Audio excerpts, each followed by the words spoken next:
Hello everyone, it's Alexis and Lilian. So we just got back from our trip to India last week. We spent almost 3 weeks in India, did a little bit of a trip around the country. It was our first time there. And the first week of this trip was actually what we called our honeymoon, because we were at the beach and lounging. So I we got were like, food let's call it poisoning, so you can imagine. Someone isn't feeling good. I guess it was only a matter of time. So we're just editing the vlogs from that, so they'll be following soon. Always when we're traveling to a new country, especially one from a culture that's like pretty different, a lot of people approach us and they ask, so what is it like to travel there as an LGBTQ couple? You know, is it safe to travel there as a queer couple? So the thing is that that's a difficult question, because always when we travel to a new place, of course, we do some research on what the situation is like for LGBTQ people there. The fact is that for a lot of these places, it's just not publicly accepted to be openly queer there, meaning that we decide to kind of censor ourselves while we're traveling in these places. We won't show any PDA while we're in public, and we don't disclose that we're a couple when people ask us. Yeah. And I feel like especially it came up quite a lot in India because people are just more interested in like, are you married? Where's your husband? Do you have a husband? Da, da, da. So yeah, it got brought up quite a lot. Yeah, every single time we had to pretend like we were just friends. Like, we're not huge PDA people. Yeah, we are. Unless we're in a dark club. She freaking kisses me all the time on the neck and things like that. She just doesn't even notice. And we like to hold hands. But I'm not like... And we give each other looks. That's why when the first person asked us, are you married? I got excited because I was like, oh, how can they tell? Probably because of our chemistry, because a lot of people tell us that. So I was like, and I was like, oh, he means to a man. Like if we got a man back home, then we both say no. And it's like, but we are married and this is our honeymoon. To each other. Imagine that. Obviously, it's amazing if you can travel somewhere and you can also be yourself, right? Yeah. However, we are also interested in seeing parts of the world where it's not accepted, because it might still be an amazing part of the world to experience, and we don't want to consciously shut ourselves out. One side of us feels like, okay, it's going against like our morals. So there is that bit of conflict mentally, but I think it's kind of worth it almost in the end to kind of put that on the back burner just for like the duration of your visit, because you get to also grow, I think, as a person on these kind of trips. A lot of times we have the privilege that it's like, oh, they're just a visitor in this country and they do their like weird Western shit. So if we're queer, like we wouldn't necessarily be unsafe, but you know, maybe we would get like a confused look or like pity or something like that. Like they would change their demeanor or something. Yeah, and I also just don't want to deal with that. Yeah.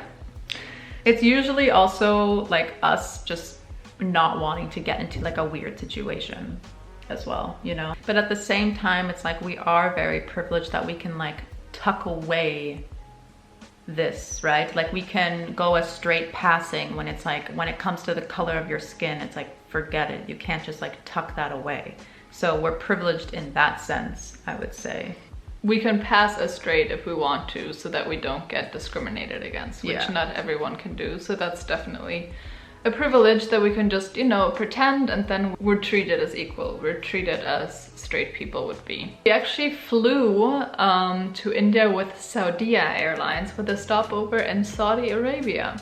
That was also like, okay, now we're on this Saudi Arabian airline and we're gonna be spending 2 hours at their airport. In general, it was fine, but like I did notice, for example, we were in line for the security check, and Alexis instinctively, because she was kind of like tired, like she came closer and like gave me a little kiss on the neck.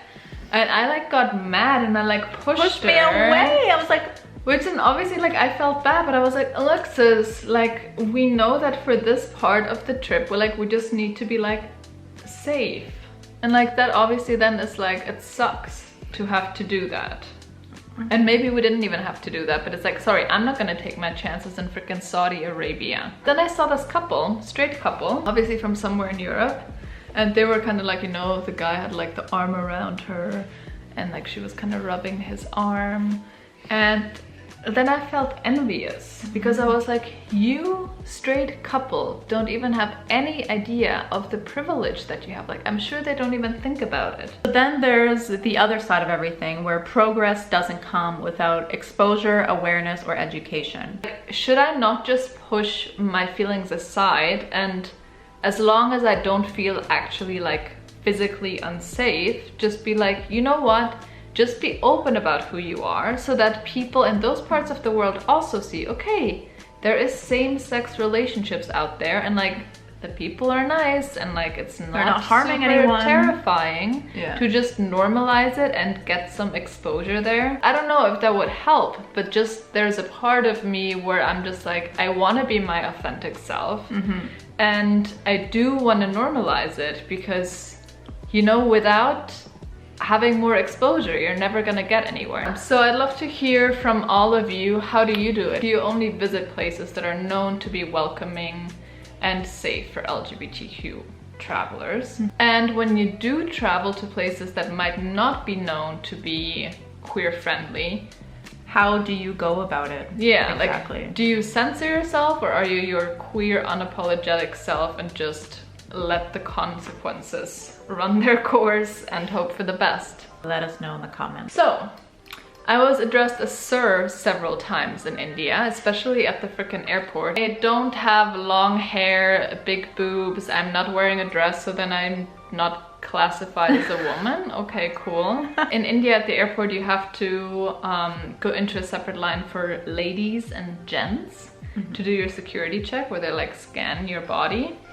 So I went into the female line, and then you kind of go into this like booth. So the person in the booth then looks at me and says, are you male or female? And I said, female. And then I'm feeling sassy. I'm like, why? Do I look like a man? And she said, you look like a male. And then just like scans me. And I'm just like, oh, thank you. That's so nice of you.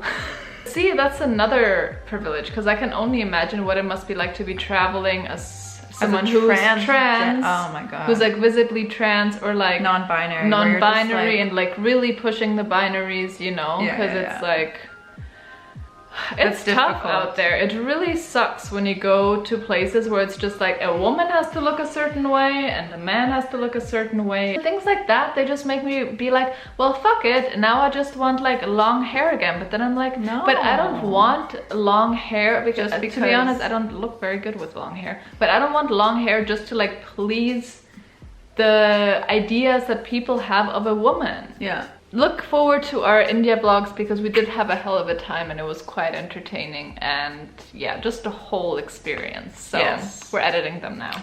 Stay tuned for that. And we also have some more exciting life updates that we'll be announcing soon. And I quit my job, Alexis quit her job, we're going on a whole big trip, we're planning some more queer retreats. So yeah, lots is in store. Talk soon. Talk soon. Bis zum nächsten Mal. Tschüss. Tschüss.